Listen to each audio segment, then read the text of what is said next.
Pozdrav svima i hvala što pratite naš kanal.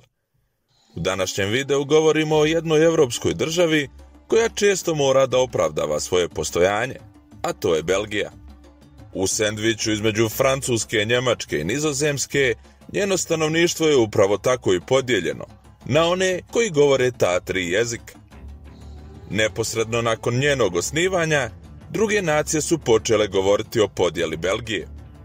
Dakle, s obzirom na to koliko je često njeno postojanje dovedeno u pitanje i koliko puta joj je bilo priječeno, postavlja se očigledno pitanje. Zašto Belgija postoji? Prvo na šta treba odgovoriti je kako je Belgija uopšte nastala. Nakon Napoleonovih ratova, Evropa je postala drastično promijenjen kontinent, a jedna od glavnih promjena koja se dogodila bila je inkorporacija Austrijske Nizozemske u potpuno novo ujedinjeno kraljevstvo Nizozemske. Kralj Vilem I Nizozemski bio je protestant, koji nije bio zainteresovan za očuvanje prava katoličkih stanovnika na jugu. Koristio je veći dio industrializovane ekonomije juga za finansiranje sjevera, a bio je u određenoj mjeri i despot.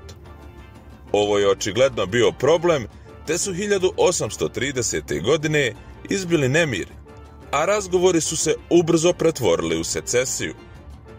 Kralj Vilem je pokušao da uguši pobunu, ali su mnoge trupe na jugu brzo prebjegle. Njemu je bila potrebna pomoć i istu je zatražio od velikih sila.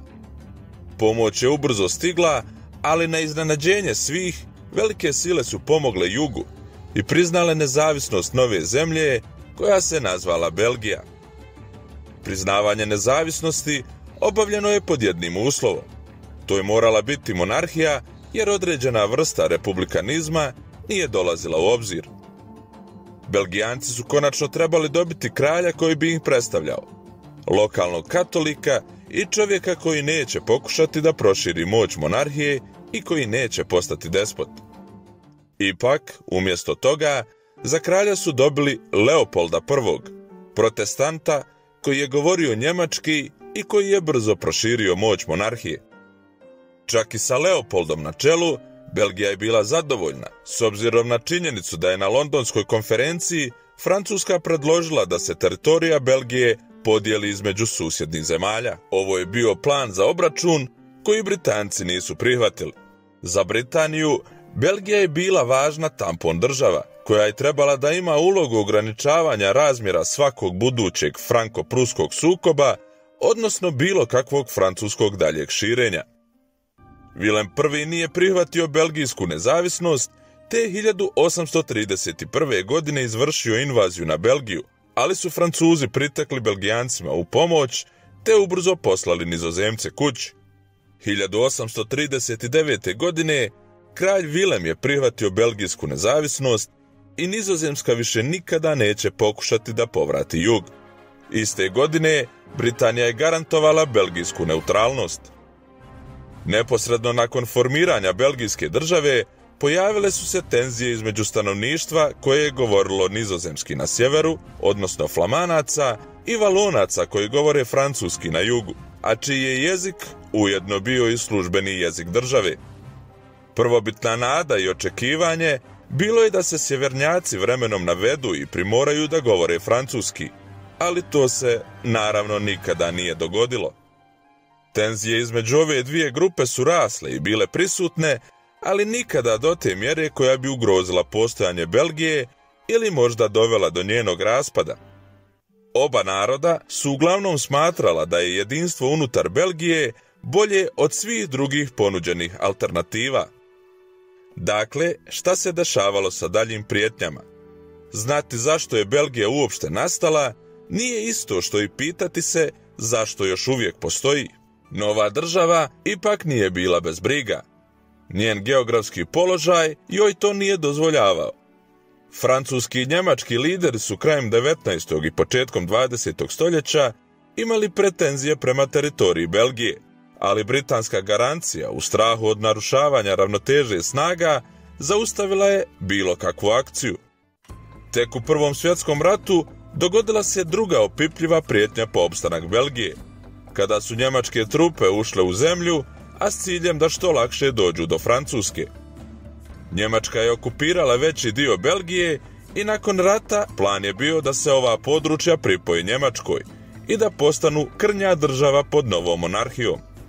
Pred kraj rata Njemačka je ipak učinila ustupak po ovim zahtjevima i izrazila je poštovanje prema belgijskoj nezavisnosti, ali sve dok je ona bila podijeljena između dva naroda. Sjeverni flamanski teritorijalni dio trebao je biti povezan sa Njemačkom, koja bi prisvojila grad Antwerpen. Međutim, s obzirom da su Nijemci izgubili rat, to se nikada nije dogodilo. Belgija je tada sjela za pobjednički sto i čak je dobila određenu spornu teritoriju od Njemačke. Iako je u početku postavljala mnogo veće zahtjeve i željela pripojiti Luksemburg i uzeti određenu teritoriju od neutralne Nizozemske, to se ipak nije dogodilo. Posljednja prijetnja po egzistenciju Belgije došla je tokom Drugog svjetskog rata, kada je osvojena. Prvobitno se Belgijom upravljalo kao jednom od jedinica zajedno sa dijelom sjeverne Francuske, ali Hitler je imao vrlo malo konkretnih planova za to područje. Belgijski saradnici sa nacističkim režimom su se nadali da će Belgija biti podijeljena, a da će se Flandrija spojiti sa Nizozemskom. Krajem 1944. Njemačka je formalno anektirala Belgiju, ali je ona već bila oslobođena i nezavisna država.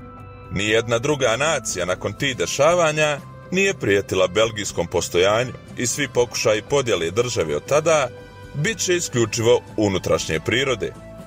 Postojanje i opstanak Belgije je izuzetno i vrijedno pažnje, s obzirom na to da je provela jedan od najopasnijih perioda u europskoj historiji, stješnjena između dvije svjetske sile koje su bile sklone osvajanjima i pripajanjima.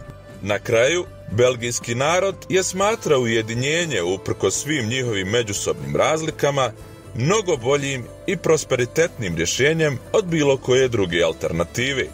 I zato Belgija postoji. Ukoliko vam se svidio ovaj video, molimo vas da se pretplatite na naš kanal, ostavite like i komentar i vidimo se u sljedećem videu. Lijep pozdrav svima!